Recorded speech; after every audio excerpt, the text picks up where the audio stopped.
Hi, this is Ron Nutter, and this is another edition of Techbytes with Ron Nutter. And this time we're going to start talking through how to choose the right Alexa for you. And that starts now. I've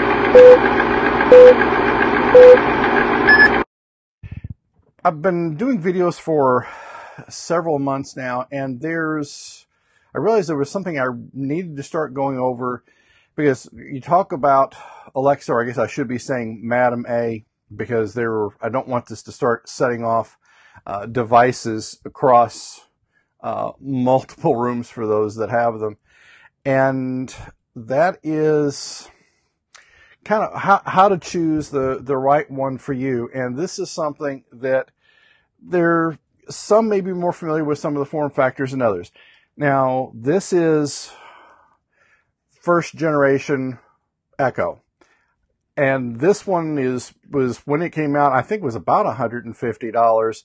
And you had power on the bottom, you had a mute and a microphone up top. There was no Bluetooth connectivity, and what you see was what you got. So moving forward, as I have another Alexa going over the side, is the Echo Dot. Now, this one came out a couple of years later, and they're now into the second generation on this one, and I believe this one they're talking about fourth generation, and we'll go over some stuff on the Amazon website here in a little bit. Now, for home use, especially in a room where you may not either have a stereo system or maybe your Bluetooth speaker isn't that great, this is actually pretty decent. Now, this is Gen 1. Now, the Gen 4, which Amazon kind of helped me if you could let me borrow a few of them so that we can take a look at them and help people figure out which one's best to go. This one does decent. The overall sound range that I've heard on it is nothing to complain about. But this is only good if you're at home, because would you want to try to have one of these in your vehicle? I don't think so.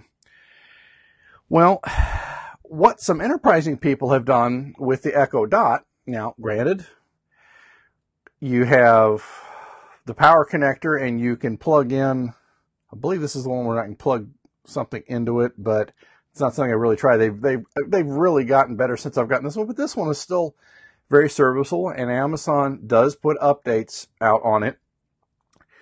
So what some people have done who want to have this running in their car is they take their smartphone, they get a DC power source set up for this, which is essentially what the power supply they send with it, but you have to rig something different for the car if you don't have a built-in inverter in your vehicle.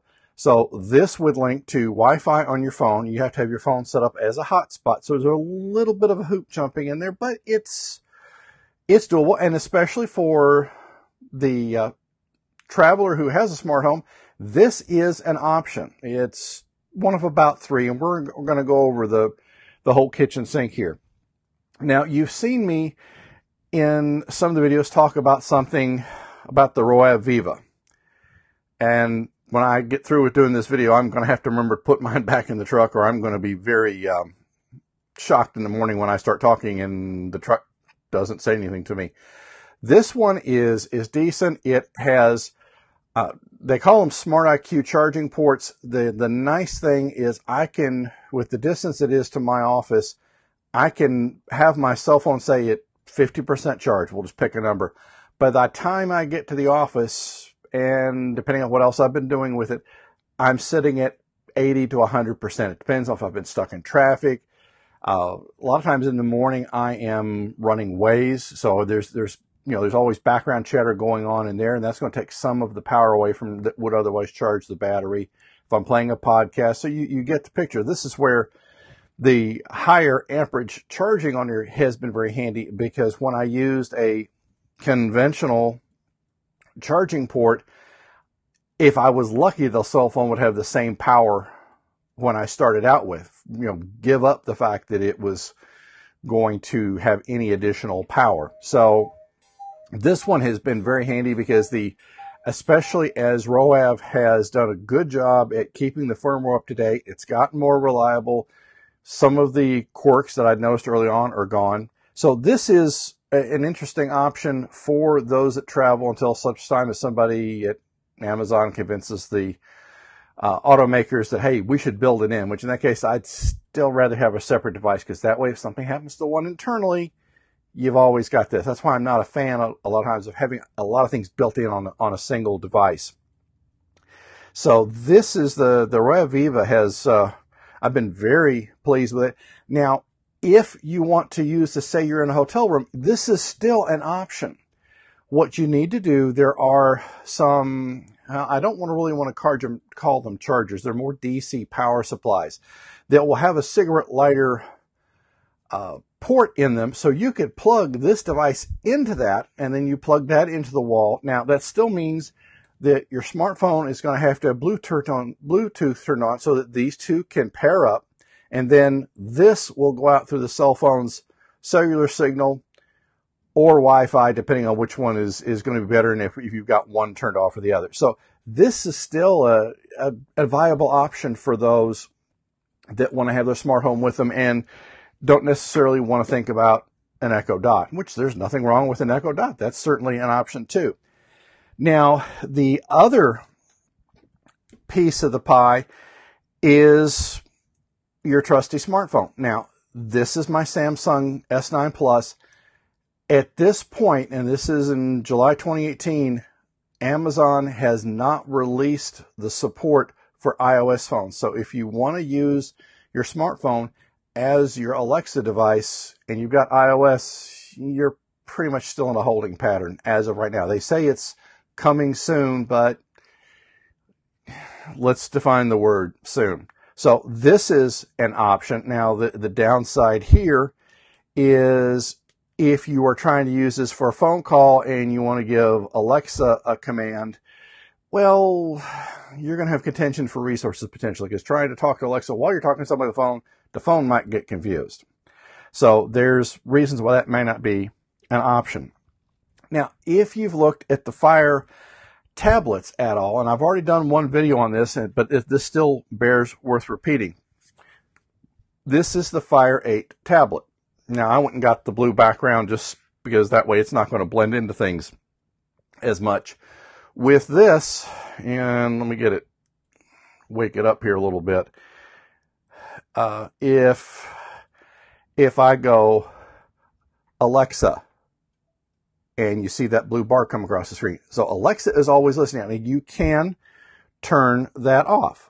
So, but now this would be an option so that if you were in a hotel room, theoretically, there's no reason why this can't pair to this. I haven't tried that yet, which is a good idea. I need to look at that. But, so you've got this as an option. You have this as an option. Now, you've also got something called the Echo Show and the Echo Show Dot. And let's go over here and let's flip to that screen and then come back. And let's see, now I should have, no, okay. All right, now let's go here. I thought I had this, there we go. It's a matter of getting the right buttons in the right order. Now, this is the Echo Dot that you've already seen me talk about. Now, they're on second generation, and it's a viable option. Now, you've got, what you saw me show was the main Echo. That now has been replaced with the Echo Plus. The thing they've done is they've added a Zigbee hub to it. So if you are wanting to control home automation and you're using Zigbee devices, you can do, theoretically, I've not been able to test this out, but anything that's Zigbee should be able to pair with the Echo Plus. This is the first generation of that one. I've not had a chance to try it. And if you start getting devices with Z-Wave instead of Zigbee, well, then this really not going to help you. So I'm kind of questioning that. Now, the replacement Echo, probably to the Gen 1 that I've got, is a smaller form factor. It's about half to 2/3. So that's an option. They've got the kids Echo Dot, which has some limitations to it, but it also, if you've got kids, that's going to be an option for you. And this is, let me get this scrolled up here a little bit. Now, this is the Echo Show. This has been out for about 6 months at this point. This is in preparation for Amazon Prime Day. They've already cut the price almost in half. Now, the big thing is it has a built-in display. If you want to make video calls with it, it's kind of an all-in-one device. And that's where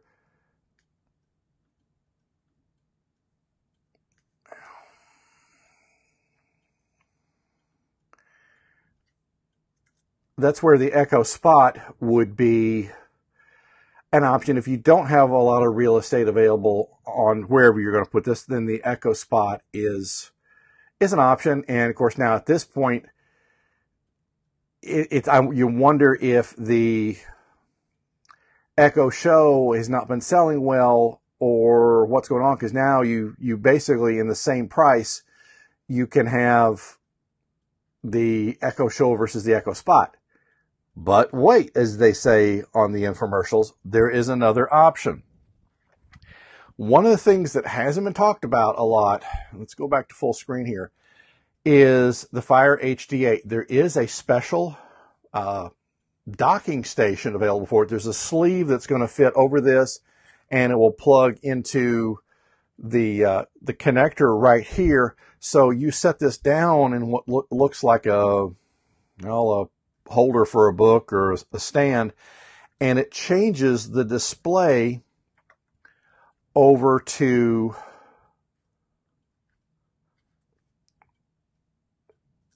what you see here for the show. Now, I have it on order right now. It is not available for, well, I should have it by Friday, based on when the release date is, because with being an Amazon Prime, that's one of the things you're supposed to be able to get it is the day of release, which means that it will actually ship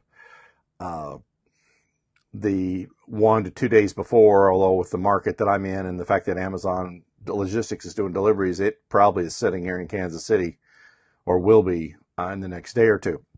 So that is an option. So now you've got, instead of the Echo Show or the Echo Spot, you can have one device with you, and you can now have the Echo Show in the form factor of the Fire tablet. So that's going to be interesting. I've already had some experience with it, and then I can get it to almost go into what they call the presentation mode. So that is an option. So there's any number of things that you can go with this. And the main thing is, whether, if you start with this for your smart home, that's certainly an option, the Echo Spot, or the Echo Dot rather.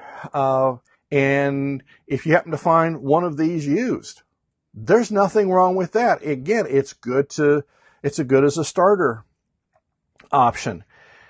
The Roav Viva is certainly an option. It's good for a vehicle, and like I said, with adding a DC power supply with the cigarette port in it, you can use this at home. Now, this will or use it when you're traveling. It will take an extra step because you'll still have to link via Bluetooth to your smartphone. And I'm going to try, I've got the power supply, one of them involved, that I will see about linking the Roav Viva to the Fire tablet. So, but it should be doable. I see no reason why it wouldn't work.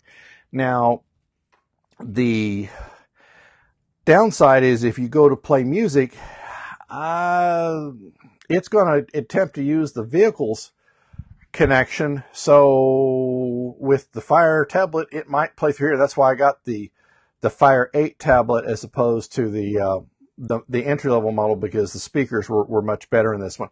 So that is an option. There's no right or wrong way to do this. It's just, I wanted to kind of discuss with you the different options, and this will be something that we show up in the second volume of my book. You've already heard me talk in just about every video about the book that I've just released. Some of these conversations were in there where I talked about the Roav Viva. Didn't really go into a lot of discussion with the Echo Dot and its bigger brother, we'll just call it Echo. So that is an option, and things are always changing because it's, as they get the componentry better, they get all the back end stuff better. It's got nowhere to go but up. And really, when you think of what was possible even just 4 years ago, Because when this first came out, there really wasn't, you had just the Echo Dot and you could play music with it and you could do some of the skill things. But the home automation stuff, at that point, I didn't have any. So that it wasn't really until, 3 years ago is when I really started working with it. And that's when this is nice. And I'm looking at some other services. You've heard me talk about IFTTT. I've also got, you started testing me, Yonomi today, Yonomi, and I'm also going to look at Stringify to see, because they have some value add stuff. The main thing I've noticed with IFTTT, what it brings to the table in working with Alexa or some of the other platforms, is you can more customize your commands, where the commands you've got available now are pretty much however they were written by who wrote the skill, and then Amazon published it. So there's sometimes there's not a lot of extensibility to it or adding things onto it. And that's where services like IFTTT and what I've just been working with the, it's sometimes hard to remember all the names, the Yonomi. That Yonomi has some potential, and I'm just kind of getting just starting to kick the tires on that one, and we'll see what happens with Stringify. But there are other options. But I would say to start with, get used to just a basic Echo Dot or the Echo before you start getting fancy, because when you start working with the integrations, that's going to take a little more time. It's doable, but get used to the basics first, and then you can go from there.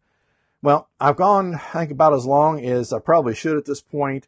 But I wanted to get this out to you and at least get you thinking about it. If you have any questions, please let me know. I will be, like I said, I'm supposed to have the special docking station for the Fire 8 tablet at the end of this coming week. And I'll be anxious to see how that works, because I may relocate my Big Echo somewhere else.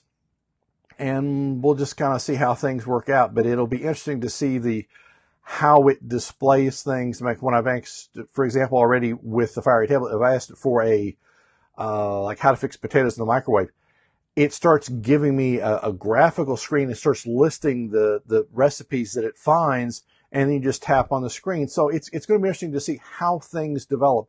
But you really can't go wrong regardless of which one you choose. Now, granted, the ones with video built in are going to cost more.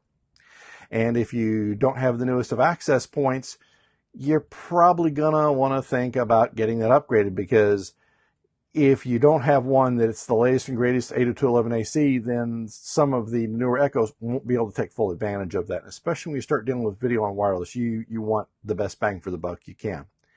So anyway, I've gone on long enough. Thank you for your time and watching the video. If you haven't subscribed to this channel, please do so. Just click on the subscribe button. Every subscriber I greatly appreciate. I've already crossed 500, and my next goal now is at 1,000, because hopefully there will be some interesting options that will start being available once I get to that higher level and have the string of videos out there. Because if you do get the book, you will find just about every video I've done so far is linked to from the book. So I got more text in the book, but if you want to see some of the actual hands-on, then that's where I'll link to the video and add some more value to it there. But again, thank you for your time. Please subscribe to the channel. Click the little bell notification so that as new videos come about, you get notified of those. If you have any questions, please let me know what I can do to help you, because I want you to get as much out of this as you can. And we'll see you next video. Take care now.